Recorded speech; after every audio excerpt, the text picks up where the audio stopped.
As a person who was brought up in a post-conflict Northern Ireland, the legacy of the Troubles still surrounds us in everyday life due to tribal politics and the media. As a young person living in Northern Ireland, I feel alienated by its politics for the reason that it is linked to a past that I have no connection to. To show that I am not alone, I have decided to make an observational documentary by interviewing 6 students from different upbringings and give them a voice by using the controversy of Irish unity as a platform to show that we do care about our future and we can be civil with one another while changing it for the better.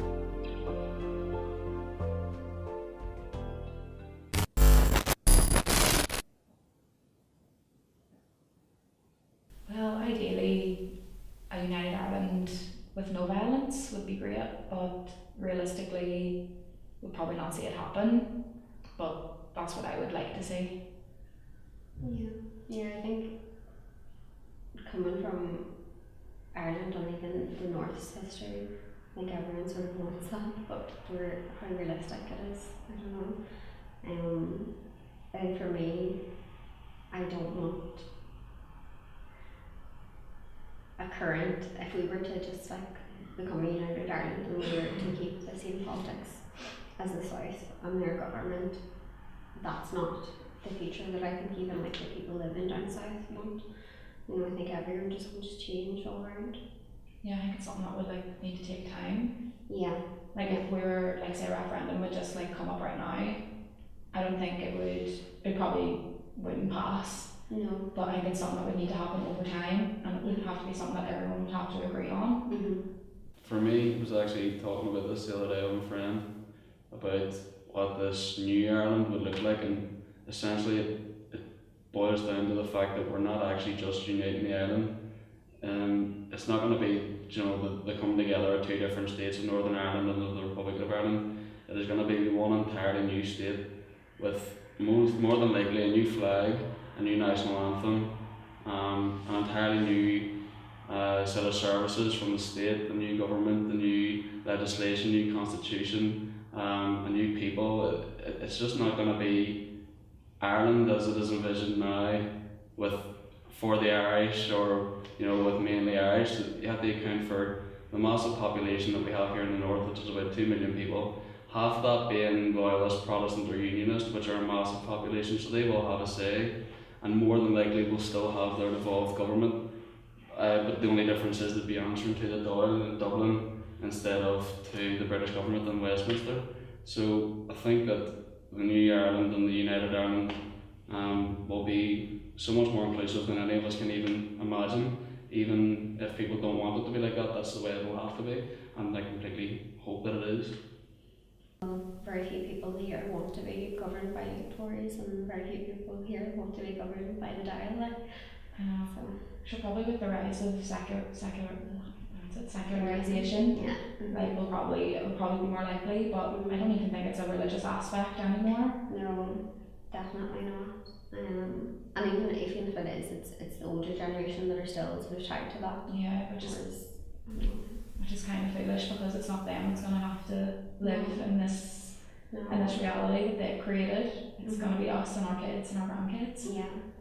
I know, and it's really unfortunate that the loudest people are the older ones who aren't going to be living in 30, 40 years. You know, it's going to be us and like even us now, where change that happens now affects us now, but more than ever it'll affect our kids. Yeah. You know.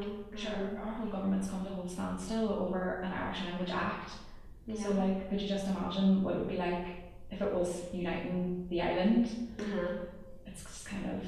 I know, it's always about things like language and flags, and no one ever stops to think about like what a united Ireland could be just in terms of everyday living, like real issues, rather than just sort of this tribal of like, oh, but if we have a united Ireland, I won't be able to do this or say this, or I'll have to learn Irish in school or that, and that's not necessarily the case. No one's saying that. As Warren says, to be a new country, new government. After a while, I feel that maybe it would work. You know, once people got used to it and is willing to accept the idea of it, that you know, everyone could be at peace with each other.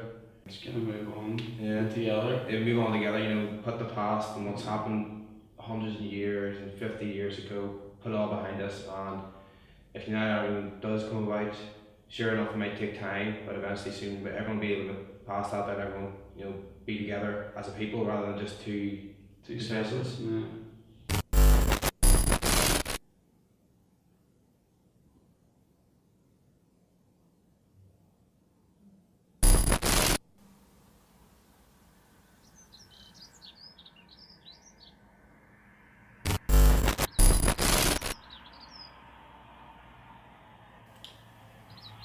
I'm impartial. I think if you got 20 Catholics and 20 Protestants and put them in the same room, and asked that question, Catholics would say yes and Protestants would say no, but if you asked why, no one would have a good reason. Yeah, it's already down to religion's the main divider, isn't it? That's the problem. It's too associated. Well, for me personally, at the moment, I don't agree in Irish unity solely because of this whole Brexit that's going on at the moment. With the way Northern Ireland is at the moment, with the health system and employment and all that there, I don't feel that just all of a sudden pushing for Irish unity is going to help fix those problems. And I think we'll need to get out of sort Brexit out with the UK and see where we are afterwards, and then go forward. You know, if it works out better, that maybe Irish unity is the better idea after Brexit. You know, yes, that's something we can take course, but at the moment, I don't think it's the best thing. Britain as a whole, I think, has a better government in the way things are run. Like, I don't know that Ireland has it. Like, you have to pay like maybe over 100 or 150 euro just for a checkup for the GP, like, and like that's unnecessary. So in that stance, you know, Brexit is going to be a bit of a mess, especially in terms of the border and how they'll work out that, because I mean, simply free travel couldn't be a thing, like it's just going to be mad. But the reason I do support United Ireland, the one thing I probably would actually sort out is the Brexit issue, considering the fact that a majority of us here in the north and in Scotland voted against Brexit. I think that the basis of the argument these days is what's socially viable for our people and what is the best idea for us as an entire nation. I suppose I would be looking at it that way. But even for the people in Northern Ireland, I think that the country itself, of the entire country of Ireland, is not run effectively due to the divisions and due to the fact that there's a divide in services. That, do you know what I mean? It's such a small island that you shouldn't have, you know, two states, if you know, not necessarily two states, but like a provision of two completely separate run services. Do you know what I mean? So you've got like two completely different electrical services, water filtration, hospitals, welfare, all that. It's not conducive to an efficient society. Well, I think if we were United Ireland, it would be good for the economy, because then we wouldn't have to leave Europe. Like, we're going to have to leave Europe and Brexit. It'd also get rid of the issue that's coming with Brexit as well, of the hard border, which is going to be, you know, if the hard border comes about, that's going to be a huge issue in the country.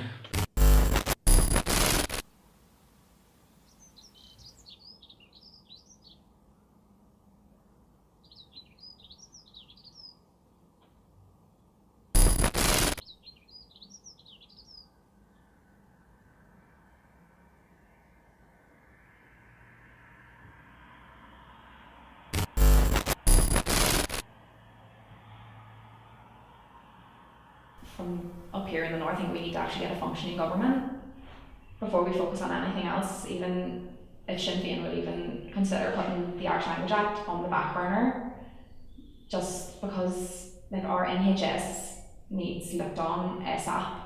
It's completely failing. It's failing its people. It's actually embarrassing.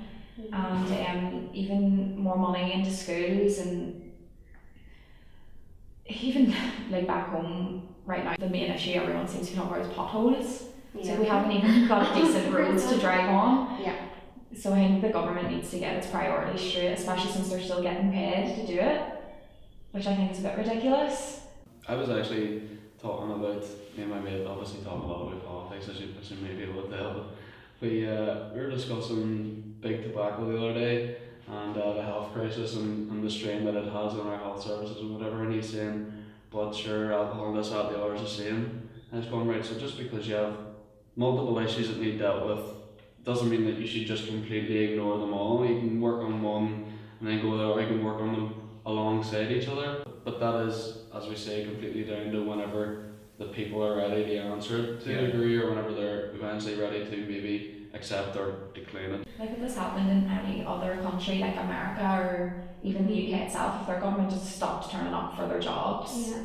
like it would be absolute anarchy and chaos. But here it seems to be acceptable. Like if I think we've put up with so much for so long, and I think it's more so the older generations that are still like, oh, but it could be worse, just Sure, young because there's people- not bombs going off. And yeah, that's true, but it's not happening now. This is, and that's still important. But sure, young people don't even come out to vote anymore because it's the same old stuff every year, year after year, and it's like there is no such thing as change here. No. And that's why United Ireland is kind of funny in a sense, because like some people aren't even bothering to even vote for their local MP, never mind for United Ireland. I think at the moment a lot of us just say, I think Irish unity, just think straight away, combine Ireland and Northern Ireland together. I don't think that's the right way they should go about it. They should more slowly, introduce the idea of, make it so everyone's accepting it. Likes this Language Act at the moment. Exactly.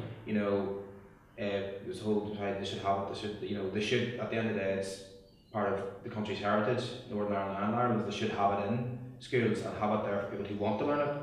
I would like to see United Ireland in the future, but at this present moment in time, there's a lot more pressing matters such as mental health, which is quite personal to me because it's a degree that I'm studying, so I see it on a regular basis. I work with a lot of people with mental health issues and in a lot of clinical environments too, and see the pressure that's on the healthcare system at the minute, and I think that a lot more the money could be going towards it rather than like uniting a country.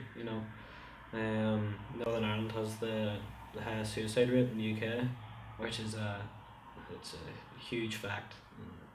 It's something that we can't shy away from. It's something that we need to tackle, and I think we need to put money into the healthcare system to address that issue and sort it out and start saving lives rather than focusing on uniting a country. If any of us do say yes or no, I want Irish unity, we are agreeing to something that really isn't black and white. It's too grey of an area to be on one side of.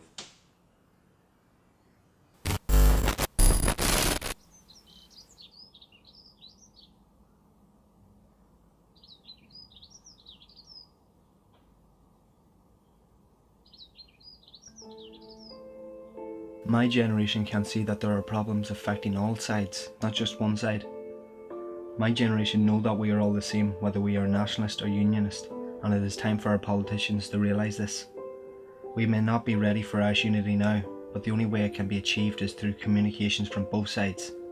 I am very confident in my generation, as we are the future and we are the change.